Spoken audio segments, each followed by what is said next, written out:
Ողջույն հարգելի հետևորդներ, եթերում ABC լուրերն է, ես Գառնի Մութաֆյանն եմ, կարևորը նախ համառոտ։ Քաղաքացու օր, եկեղեցու հարգում, Արցախում եկեղեցիների պղծում, Փաշինյանի ամեն շաբաթյա ճեպազրույցի առանցքային կետերը։ Պապ թագավորից Մանդելա, իսկ որոշ դեպքերում նույնիսկ Հիսուս Քրիստոս։ Ինչու է Նիկոլ Փաշինյանը իրեն նույնացնում տարբեր կերպարների հետ, գաղափարախոսություն, հոգեբանական բացատրություն, թե վտանգավոր միտում։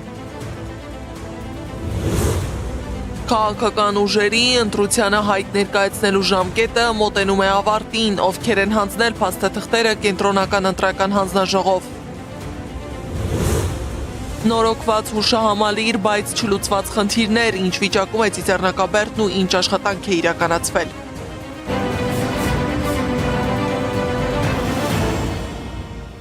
Նիկոլ Փաշինյանը հայտարարել է, որ պետական մակարդակով միջազգային քննարկման առարկա չեն դարձնի Ադրբեջանի Ստեփանակերտի Սուրբ Աստվածամոր տաճարն ավերելը։ Փաշինյանի խոսքով փորձում են ամբողջացնել տեղեկությունը, բայց Փաշինյանն ունի խաղաղության իր չափանիշը։ Եվ դա այն է, որ արդեն ավելի քան 2 տարի Հայաստան-Ադրբեջան փոխհրաձգության պատճառով մարդիկ չեն զոհվում։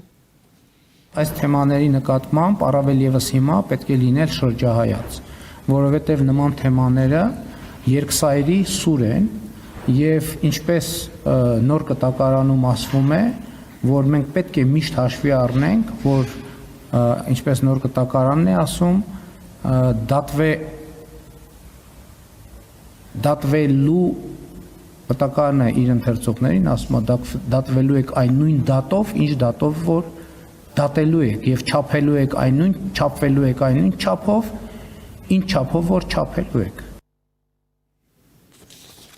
Մինչ Փաշինյանը խոսում է խաղաղության սեփական չափանիշների մասին, առանձին գործիչներ եւ կառույցներ դատապարտում են Ադրբեջանի վանդալիզմը Արցախում։ Հույդա Հայդատի կենտրոնական խորհուրդը հայտարարել է, որ այս գործողությունը, որը տեղի է ունենում Հայոց ցեղասպանության 111-րդ տարելիցի նախօրեին, նշանավորում է Արցախում հայկական մշակութային եւ հոգեվոր ժառանգության համակարգված վերացման շուրջ լսրացում։ Հայդատի կենտրոնական խորհուրդը միջազգային հանրությանը կոչ է անում անմիջապես իրականացնել վնասված տարածքներում մշակութային եւ կրոնական ժառանգության անկախ միջազգային մշտադիտարկում, կիրառել նպատակային միջոցներ դիտավորյալ ոչնչացման համար պատասխանատվություն ապահովելու նպատակով, Հարավային Կովկասի շուրջ միջազգային ներգրավվածության շրջանակներում բարձրացնել ժառանգության պաշտպանության առաջնահերթությունը։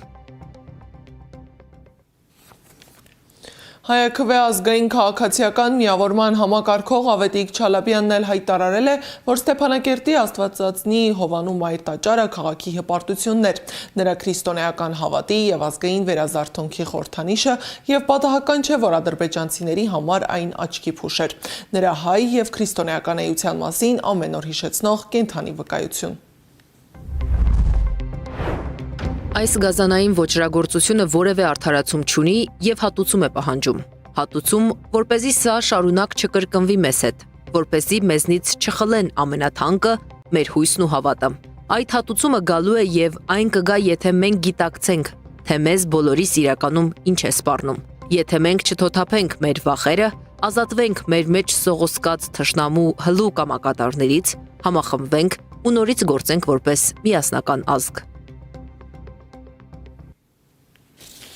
Վերադառնանք կառավարություն, Փաշինյանը խոսել է նաև եկեղեցու հարկման իր առաջարկի մասին։ Նրա խոսքով չկա կարգավորում, որ Հայաստանի Հանրապետությունում հոգևորականները դուրս են օրենքի դաշտից։ Եթե բոլոր քաղաքացիները եկամտահարկ են վճարում, հոգևորականներն էլ պետք է վճարեն։ Եկեղեցու գործունեության, հայաստանյան առաքելական եկեղեցու գործունեության արդյունքում ձևավորված եւ գանձված հարկերը ամբողջ ծավալով մենք պատրաստ ենք վերադարձնել, այդ թվում ֆինանսական թափանցիկությունը ապահովելու նկատառումով։ Եվ կա նաև հաջորդ հարցը, ասենք ինչի օրինակ պետքա եկեղեցու համար ներմուծվող սուրճը կամ չգիտեմ, հիմա ես վախենամ տողերի մեջ սխալվեմ, ինչ որ մի ապրանք, որը մաքուր ծիսական նշանակություն չունի, խոսքը ոչ ծիսական ապրանքների եւ առարկաների մասին է, չհարկվի, իսկ մյուս դեպքերում պետք է հարկվի։ ԿՊ ղեկավարը խոսել է Արցախի շարժման մասին։ Նրա խոսքով Արցախի շարժումը չի ծառայել Հայաստանին եւ հպարտ է, որ երկիրը դուրս է բերել թակարդից։ Հպարտ եմ, որ մեր պետությունը այդ թակարդից դուրս են բերել։ Այո, զոհերի ու զոհողությունների գնով, բայց եթե ես էլի անկեղծորեն նվիրված չլինեի այդ իդեալներին, ես այս ճանապարհով չի կարող անցնել, եթե ասեի հա դե լավ դե հիմա։ Ինչը չի ասվել, ամբողջ փաթեթները հրապարակված են։ Ամբողջ փաթեթները հրապարակված են։ Եվ հիմա ուրիշ բան տեղի ունեցավ, ես ասացի պատերազմի եռագլուխ կուսակցություն, ամեն օրվա հետ նրանք ապացուցում են պատերազմի եռագլուխ կուսակցություն լինելու փաստը։ Երրորդ նախագահ Սերժ Սարգսյանն էլ հրաժարականի 8-ամյակի կապակցությամբ հանդես է եկել հայտարարությամբ։ Սարգսյանը խոսել է իր առաջադրվելու եւ հրաժարականի պատճառների մասին։ Սարգսյանն ասել է, որ իր ամենաճիշտ եւ դժվար որոշումը իր իսկ խոստումը դրժելն ու 2018-ին վարչապետի պաշտոնում առաջադրվելն էր։ Փաշինյանը ճիշտ էր, ես չկարողացա բացատրել, իսկ նա կարողացավ խաբել, գրել է Սարգսյանը։ 2018 թվականին ես առաջադրվեցի, որպեսզի երաշխավորեմ Հայաստանի ու Արցախի անվտանգությունը, որպեսզի սահմաններին չլինի այրունահեղություն, ապա հրաժարական տվեցի, որպեսզի սահմանների ներսում թույլ չտամ այրունահեղություն։ Իսկ այսօր իմ հրաժարականից 8 տարի անց ժողովրդի մի ստվար մաս համարում է, որ Նիկոլի իշխանությունը կա այնքան ժամանակ, քանի դեռ նրա դեմ քաղաքական պայքարի առաջին շարքում նախկիններն են։ Հայաստանն իր արմատից կտրած ծնկի բերած պարտքի մեջ թողած ու ստով հեղեղած խմբակը պետք է հեռանա։ Այլընտրանքը սարսափելի է, սարսափ մեր երկրի, մեր ժողովրդի ու հաջորդ սերնդի համար։ Սարսափը հենց իրենց համար, պարզապես իրենք էլ դեռ չեն գիտակցում։ Արթնանալ է պետք, որ հետո ուշ չլինի։ Փաշինյանը խոսել է նաև քաղաքացու օրվա մասին։ Նա անդրադարձել է այսպես կոչված խորոված փարթիին։ Նրա խոսքով Հայաստանի հարյուրավոր փողոցներում խորոված են անում մարդիկ եւ դա միջոցառում է։ Դա միջոցառում է եւ կարծում եմ, որ հայաստանյան որևէ կարևոր իրադարձություն մեր ընտանիքներում ամեն դեպս ովքեր իրենց համարում են հայաստանցի եւ Հայաստանի Հանրապետությունը իրենց ինքնության մաս է։ Ես չեմ պատկերացնում մի ընտանիք կամ մի շրջապատ, մի միջավայր, որտեղ որևէ կարևոր իրադարձություն շրջանցում է խորովածը։ Իսկ Փաշինյանն ու Աննա Հակոբյանը վերամիավորվել են։ Փաշինյանն ասել է ուրախ է, որ եւս մեկ շանս ունի ընտանիքը պահելու համար։ Նրա խոսքով ջանքեր է գործադրել վերամիավորվելու համար։ Իրական կյանք շատ ավելի բարդ է, քան թատրոնը, եթե չգիտեք, համոզված եմ, եթե միջև չեք համոզվել դրանում, ձեր հետագա կյանքում անպայման կհամոզվեք, երբ որ Աննան հայտարարություն արեց, ես հայտարարեցի, որ հարգանքով եմ վերաբերվում այդ որոշմանը, բայց չհայտարարեցի, որ ես հաշտ եմ այդ որոշման հետ եւ ես բնականաբար այդ տրամաբանությամբ նաեւ ջանքեր եմ գործադրել, որպեսզի ձեր ասած իրադարձությունը տեղի ունենա։ Ոչ միայն Փաշինյանի ընտանեկան կարգավիճակն է հաճախ փոխվում, այլև կերպարները։ Հայաստանի քաղաքական դաշտում ձևավորվել է մի հակասական եւ քննարկվող միտում։ Նիկոլ Փաշինյանն իր ելույթներում հաճախ դիմում է պատմական ու խորհրդանշական կերպարների, փորձելով դրանցով բացատրել սեփական քաղաքական ուղին։ Պապ Թագավոր, Մանդելա ու Քրիստոս։ Տարբեր դարերի ու գաղափարների այս կերպարները հայտնվում են մեկ քաղաքական խոսույթի մեջ։ Ինչ է սա գաղափարական ինքնանույնականացում, հաղորդակցման գործիք, թե քաղաքական հաշվարկ։ Մանրամասները ռեպորտաժում։ Երկար ժամանակ է, ինչ Հայաստանի քաղաքական դաշտում նկատվում է հակասական մի երևույթ։ Փաշինյանը համեմատում օրինակներ է բերում եւ իրեն նույնացնում է տարբեր կերպարների հետ, ավելին ըստ իրեն վարում է նրանց ուղուն համապատասխան քաղաքականություն։ Ինչ է հուշում Փաշինյանի հակասական կերպարների այս եռամիասնությունը։ Առաջինը Պապ Թագավորն է։ Պապ Թագավորը, որը ուզում էր Հայաստանը լինի ինքնիշխան երկիր, պայքարում էր եկեղեցու դեմ եւ եկեղեցին իրեն խանգարում են այդ գործում եւ Պապ Թագավորին սպանեցին։ Եվ ինքը բարբերաբար ելույթ է ունենում եւ ասում է Պապ Թագավորին այս անգամ չեն սպանելու։ Փաշինյանն ուզում է շարունակել ընդհատված պատմությունը եւ ներկան միաձուլել 374 թվականի Պապ Թագավորի սպանությամբ կիսատ մնացած առաքելությանը։ Իսկ Պապ Թագավորը մեր ամենահակասական կերպարներից մեկն է, որին պատմիչները եկեղեցուն հալածողից մինչև անկախ եւ ինքնիշխան պետականության կերտող են ներկայացնում, կախված ժամանակաշրջանից եւ հանգամանքներից։ Պապ Թագավորի սպանությունն է եղել, բայց այդ սպանությունը մի օրում չի եղել։ Մատնագրեր են գրվել, հակակարողություն արվել, այն վաղ սոցիալական ցանցեր չի եղել, բայց ականջից ականջ, սատանայի ծնունդ, ասա, սատանայի ծնունդ։ Երկրորդը Նելսոն Մանդելան է։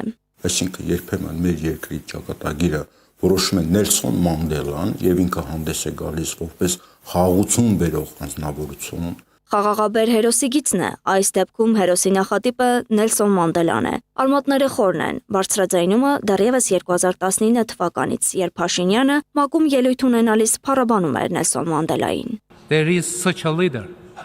and that leader is Nelson Mandela. Եվ այդ առաջնորդը Նելսոն Մանդելան է։ Ինքս քաղաքական բանտարկյալ եղած լինելով ուշադիր հետևել եմ այս ամենահայտնի քաղաքական բանտարկյալի քաղաքական ուղուն եւ կյանքի պատմությանը։ Նա փոխեց իր սեփական երկիրը եւ անշուշտ իր ազդեցություն ունեցավ ամբողջ աշխարհում միլիոնավոր մարդկանց ձգտումների վրա։ And indeed, the aspiration of millions worldwide. Երրորդը Հիսուս Քրիստոսն է։ Մի դեպքում դա Հիսուս Քրիստոսն է,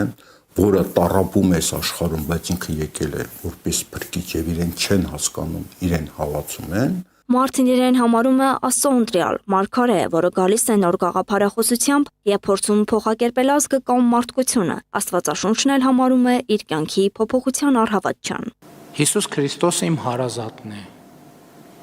Հիսուս Քրիստոսը իմ ուսուցիչն է։ Հիսուս Քրիստոսը իմ Աստվածն է։ Հիսուս Քրիստոսը իմ ինքնությունն է։ Քաղաքական վերլուծաբան Հակոբ Բադալյանը համարում է, որ Փաշինյանի համեմատությունները այս կամ այն պատմական կերպարի հետ առնվազն անլուրջ են։ Անլուրջ սպառման քարոզչական առարկա են, եթե ոչ որևէ անձի հոգեբանական բարդությունների կամ, այսպես ասենք, մեծության մոլուցքի դրսևորում պարզապես։ Բադալյանի մեկնաբանմամբ նմանօրինակ կրկնօրինակումները Փաշինյանի քարոզչական ապրանքն են մարդկանց միտքը զբաղեցնելու համար։ Նիկոլ Փաշինյանը եկեղեցուն վերաբերում է որպես ներքաղաքական սուբյեկտի եւ իր գործողությունները կառուցում հենց այդ տրամաբանությամբ։ Ես էլ չեմ ասում արդեն համահայկական եւ միջազգային դերակատարմանը առաջացող ռիսկը, որ վերում է Փաշինյանի գործողությունների։ Քաղաքագետ Ստեփան Դանիելյանը Փաշինյանի համեմատությունները բացատրում է հոգեբան Կարլ Յունգի կոլեկտիվ անգիտակցականի տեսությամբ, ըստ որի մարդու գործողությունները պայմանավորված են նաև այն արքետիպերով, որոնք գոյություն ունեն գրականության, պատմության, առասպելների մեջ։ Փաշինյանն իրեն կամ նույնականացնում է ինչ-որ հերոսի հետ, կամ պայքարում տվյալ հերոսի դեմ։ Նմանակումների այս շղթան վտանգավոր է։ Փաշինյանը տարբեր հերոսների կերպարներով կարող է Հայաստանը դարձնել հակամարտությունների տարածք, եւ եթե որևէ դեպքում մեծ տերությունների շահերը բախվեցին, ապա Հայաստանի ճակատագիրը կդրվի հարցականի տակ։ Անահիտ Սարգսյան, Գեգամ Ղազարյան, ABC Media։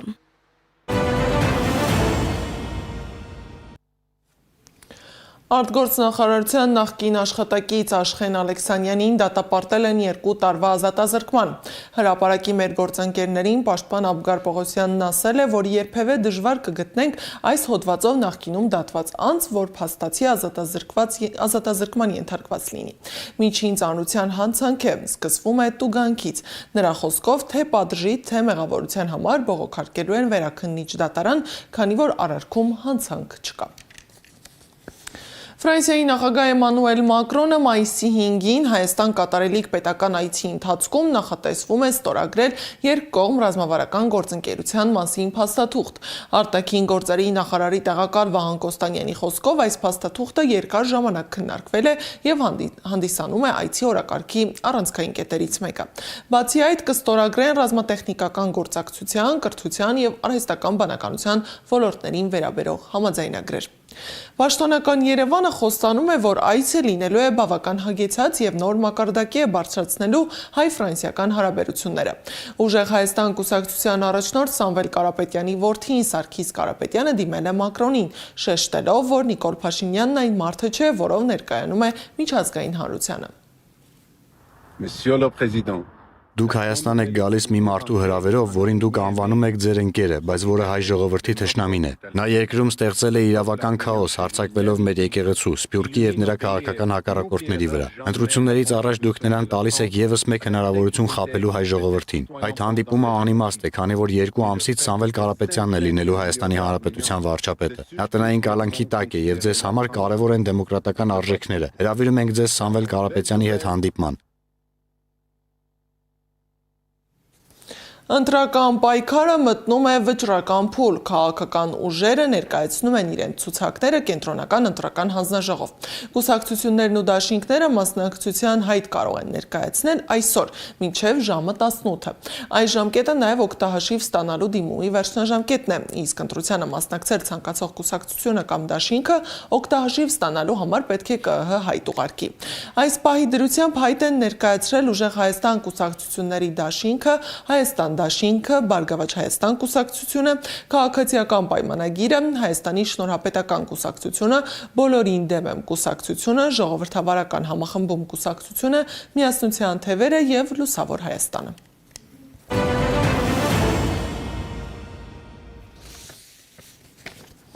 Այսօր ժամը 25 կսկսվի ավանդական ջահերով երթը, այն մեկնարկելու է Հանրապետության հրապարակից, Ամիրյան փողոց, Մաշտոցի պողոտա, Բաղրամյան պողոտա, Կիևյան փողոց երթուղով ջահակիրները կհասնեն Ծիծեռնակաբերդի բարձունք։ Այս տարվա ջահերով երթի կարգախոսն է «Պայքարը շարունակվում է», որը խորհրդանշում է հայ ժողովրդի անկոտրում կամքն ու արդարության համար մղվող աննահանջ պայքարը։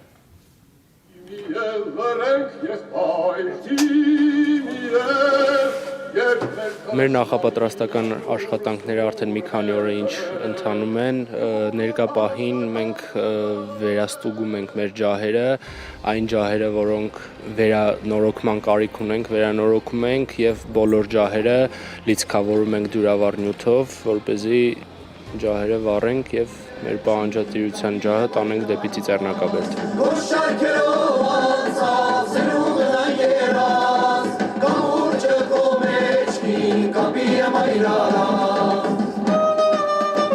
Այս տարվա կարգախոսը մենք նախընտրել ենք պայքարը շարունակվում է,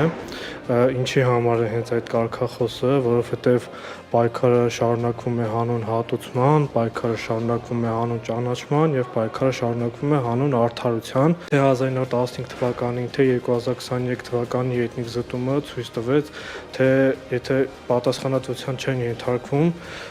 մեր թշնամիները, արդեն իրանց փորձը, իրանց գործողությունները կրկնվում են հայերի նկատմամբ։ Հենց այս պահին էլ իրականացնում ենք դրոշը կարելու արարողությունը։ Մեր դրոշը 50 մետր երկարություն ունեցող դրոշն է, որը որ ամեն տարի ջահերով երթին օգտագործում ենք, նաև օգտագործում ենք Արցախի դրոշը, պարտադիր։ Միանշանակ կարևորում ենք, որ չլինենք անտարբեր, որովհետև ներկա պահին անտարբեր լինեն նշանակում է ուղղակի լռել, իսկ մենք չենք ուզում լռել, մենք ուզում ենք պայքարենք, մենք ուզում ենք հասնել մեր նպատակին, ես ուզում եմ հասնել իմ նպատակին, որ իմ հայրենակիցների, իմ ընկերների հետ միասին ի վերջո բացեմ Արցախի իմ տան դուռը։ Իսկ ջահերով երթի ասելիքը այն է, որ մենք չենք լռում, մենք չենք ուրանում, մեր պայքարը շարունակվում է ու շարունակվելու է այնքան ժամանակ, մինչև որ հատուցում չլինի, մենք պահանջատեր ենք։ Այստեղ չկան կուսակցություններ, այստեղ չկան անձնական հետաքրքրություններ, այստեղ կա հայ մարդը, որը ցեղասպանության փաստի հետ հաշտ չէ եւ պահանջում է արդար հատուցում։ Իսկ Թուրքիան ու Ադրբեջանը դրա հետ հաշտ լինել չեն կարող։ Ամեն դեպքում իրեն ժխտողական քաղաքականության դեմ իրականանում է մի բան, որին արձագանքում են ամբողջ աշխարհում։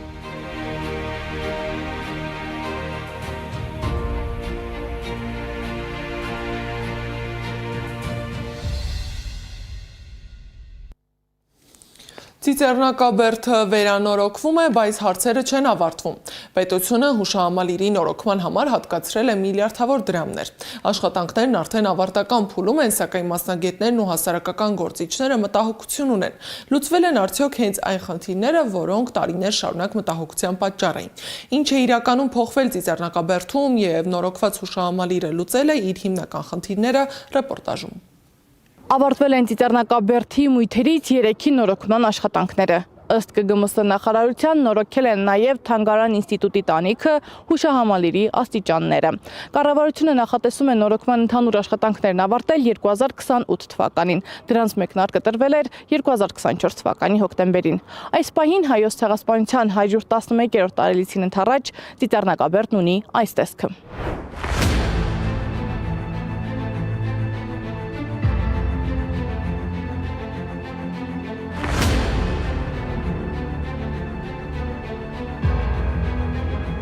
$2.5 միլիարդ դրամ է պետբյուջեից նախատեսվել հուշահամալիրի նորոգման համար։ Մոտավորապես 1 տարի ու մի քիչ ավելի պահանջվեց 3 մույթերի նորոգման համար, մինչդեռ հասարակական գործիչ Արթուր Չախոյանը պնդում է, անհրաժեշտություն չկար բոլոր մույթերը նորոգելու, կարելի էր տեղային լուծումներ գտնել։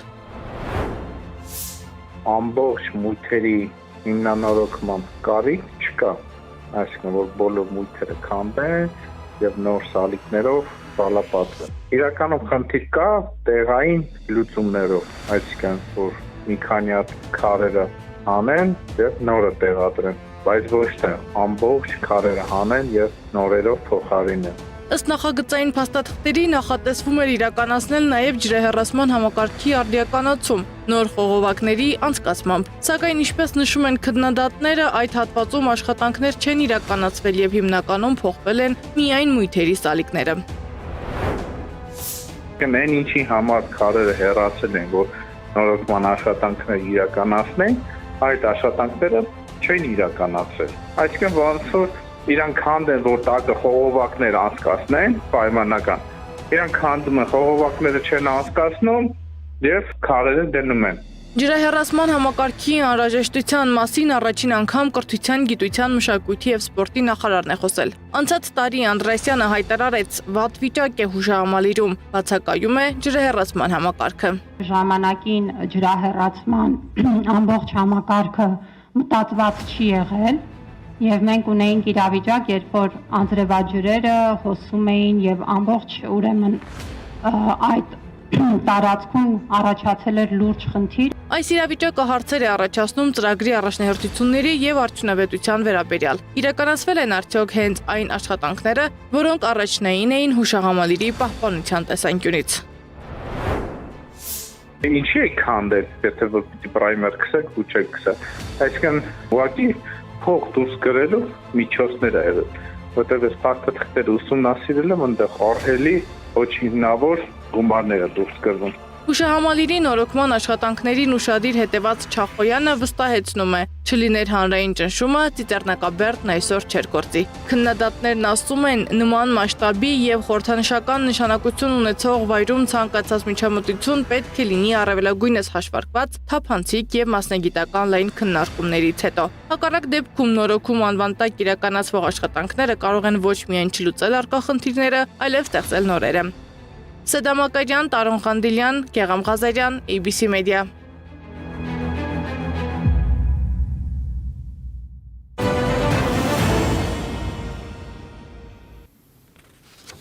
Իրանի Մեջլիսի փոխխոսնակը հայտնել է, որ Թեհրանն առաջին անգամ եկամուտ է ստացել Հորմուզի նեղուցի հատման համար գանձվող վճարներից։ Միջոցները փոխանցվել են Կենտրոնական բանկի հաշվին։ Թրամփը երկարաձգել է Իրանի հետ հրադադարի ժամկետը մինչև կիրակի ապրիլի 26-ը, սակայն միջազգային պարբերականները գրել են, որ իսրայելցի պաշտոնյաները կասկածանքով են արտահայտվել, որ նոր ժամկետի ընթացքում համաձայնություն ձեռք կբերվի, քանի որ երկու կողմերն էլ շարունակում են ամուր դիրքեր գրավել բանակցություններում։ Լիբանանի վարչապետը մեղադրել է Իսրայելին ռազմական հանցագործությունների համար այն բանից հետո, երբ ապրիլի 22-ին իսրայելական օդային հարվածների պատճառով մեկ լրագրող է սպանվել եւ մեկ ուրիշը վնասվածքներ ստացել Լիբանանի հարավում։ Պաշտոնյաները նաեւ մեղադրել են Իսրայելի պաշտպանության ուժերին Թայրի գյուղում շտապօգնության մեքենային դիտավորյալ թիրախ դարձնելու համար։ Եվ վերջում, Միասնական պայքար, արժանապատվություն, արդարություն, Նեմեսիս գործողությունն ուներ հստակ նպատակ ու առաքելություն՝ պատժել ցեղասպանության կազմակերպիչներին։ Վտարանդության մեջ գտնվող երիտթուրք հանցագործներն ավելի զգուշավոր էին դարձել, բացի այդ նրանց բնակության վայրերի մոտ ոստիկաններ էին հերթապահում ու հսկում վերջիններիս անվտանգությունը։ Չնայած ոչ մի հայկական կազմակերպություն չէր բացահայտվել, սակայն թուրքերն ու եվրոպական երկրների ոստիկանները հասկանում էին, որ գործողությունների թիկունքում հայերն են։ Այդ պատճառով Ազմիի եւ Շաքիրի հայտնաբերումը դժվար ու վտանգավոր էր։ Չի բացառվում, որ անվտանգությունից ելնելով որոշվեց գործողությունն իրականացնել գիշերով։ Դիտենք ամրոց հիմնադրամի պատրաստած ֆիլմի 4-րդ մասը, իսկ ժամը 18-ին եթերում կլինի ABC Newsroom-ը։ 1918 թվականին Ստամբուլի ռազմադաշտային դատարանների սահմանած պատիժը հայոց մեծ եղեռնի գլխավոր կազմակերպիչների նկատմամբ այդպես էլ գործիչ դրվեց։ Պատճառը մեծ տերությունների քաղաքական երեսպաշտությունն էր եւ Մուստաֆա Քեմալի հայատյաց դիրքորոշումը։ Արդարություն թախանձող, բայց ձեռնունայն մնացած հայությանը քաղաքագիր աշխարհը չթողեց այլ ելք, քան դիմել այրոն ռուշ դիցուհու հովանավորությանը։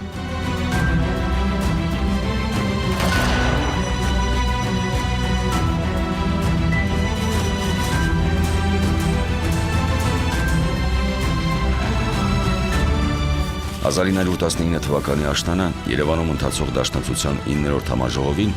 գաղտնի վճիռ կայացվեց ոչնչացնել 1915 թվականի հայոց մեծ եղեռնի գլխավոր կազմակերպիչների։ Ծրագիրը հին հույների վրիժառության աստվածողու պատվին ստացավ Նեմեսիս անունը։ Նեմեսիս ծրագրով այլոց թվում ոչնչացման դատավճիռ կայացվեց Բեհայեդդին Շաքիրի եւ Ջեմալ Ազմիի նկատմամբ։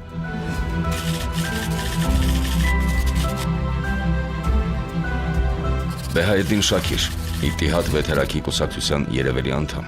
ծնվել է 1874 թվականին Թրակիայում։ Լինելով Թալիաթ Փաշայի համերկրացին ու համախոհը, վայելել է նրա անվերապահ վստահությունը։ Թուրքիայի պաշտպանության նախարարության կազմում ստեղծել ու գլխավորել է հատուկ կազմակերպությունը Թեշկիլաթ-ի Մահսուսա, որի միջոցով ի կատար են ածվել հայոց կոտորածների ամենազահրուրելի դրվագները։ Առաջին աշխարհամարտի ավարտից հետո հաջողությամբ խուսափել է պատժից եւ ապաստանել Եվրոպայում։ Ջեմալ Ազմի, Տրաբզոնի նախկին նահանգապետ, ծնվել է 1868 թվականին Արաբկիրում։ Բեհայեդդին Շաքիրի մտերիմն ու հանցակիցը հայկական կոտորածների կազմակերպման գործընթացում։ Իր գործած զահրուրելի ոճիրների համար ստացել է Տրաբզոնցի մսագործ մականունը։ Արյուրավոր հայ կանանց ու երեխաների հենց նրա հրամանով խեղտամահ են արել Սև ծովում, իսկ առավել գեղեցիկ դեռատի եւ նույնիսկ մանկահասակ աղջիկներից նա կազմել է հարեմ իր 13-ամյա որդի Հեքմելի համար։ Ռազմադաշտային դատարանը նրան դատապարտել է մահվան, սակայն Ազմին ճողոպրել է Եվրոպա։ Նեմեսիս ծրագրով Բեհայեդդին Շաքիրի եւ Ջեմալ Ազմիի ոչնչացման օպերացիան վստահվեց Արշավիր Շիրակյանին եւ Արամ Երկանյանին։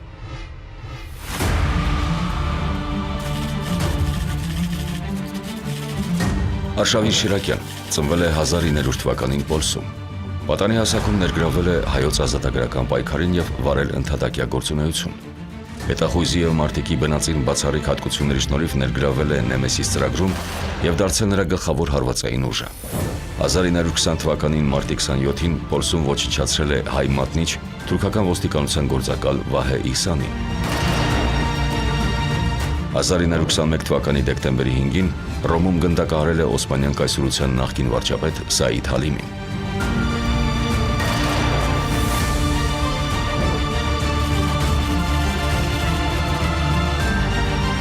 Արամ Երկանյան ծնվել է 1900 թվականին մայիսի 20-ին Էրզրումում։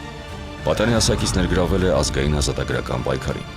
Առաջին աշխարհամարտի օրերին կամավորագրվել է Դրաստամատ կանայանի գնդին եւ մասնակցել Բաշապարանի հերոսամարտին։ Նեմեսիս ծրագրի շրջանակներում 1920 թվականի հունիսի 19-ին Թիֆլիսում գնդակահարել է Շուշիի եւ Բաքվի հայության կոտորածների գլխավոր կազմակերպիչներից մեկին՝ Մուսաֆաթական Ադրբեջանի նախկին պաշտպանության նախարար Ֆաթալի Խան Խոյսկուն։ Արշավի Շիրակյանի եւ Արամ Երկանյանի Բեռլին ժամանելուն ընդառաջ Հրաչ Փափազյանը արդեն հայտնաբերել էր երիտթուրքական Վերնախավի ու մասնավորապես Շաքիրի ու Ազմիի որջը։ Թալիաթի սպանությունից հետո իթիհատականները ընդհատակ էին անցել ու նաեւ ապավինում էին այն հանգամանքին, որ իրենց անվտանգությունը այդուհետ հանձն է առել ապահովելու գերմանական գաղտնի ոստիկանությունը։ Սակայն ողջ մնալու նրանց հույսերը սին էին։ Արշավիր Շիրակյանը ռումինահայ մեծահարուստի որդի Թորգոմ Ղազարյանի անվան տակ մտերմացել էր Բեռլինի ոստիկանության ոմն բարձրադիր պաշտոնյայի հետ եւ գերազանց տեղեկացված էր թուրքերի պաշտպանության միջոցառումներին։ Բեհայեդդին Շաքիրի եւ Ջեմալ Ազմիի մահվան դատավճիռը գործի դրվեց 1922 թվականի ապրիլի 17-ին երեկոյան ժամը 23:30-ին Բեռլինի Ուլհանդշտրասե փողոցի վրա թիվ 80 տան մոտ, որտեղից նրանք դուրս եկան շրջապատված թիկնապահներով եւ մտերիմներով։ Ջեմալ Ազմին մահացավ անմիջապես Արշավի Շիրակյանի մեկ դիպուկ կրակոցից։ Շիրակյանի արձակած երկրորդ գնդակը դիպավ Շաքիրի աջ այտին, սակայն չսպանեց նրան։ Վրա ասած Արամ Երկանյանը մեկ կրակոցով գլխին վերջ տվեց Շաքիրի կյանքին։ Նույն պահին վնասազերծվեց նաև խմբի թուրք թիկնապահը, իսկ նրա հետ եղած գերմանական գաղտնի ոստիկանության գործակալը հասցրեց ճողոպրել։ Գործն այդպիսով վերջացած էր։ Նեմեսիսի սրբազան ուխտով Բեհայեդդին Շաքիրն ու Ջեմալ Ազմին դրացին մահվան դատապարտված դահիճների ցանկը։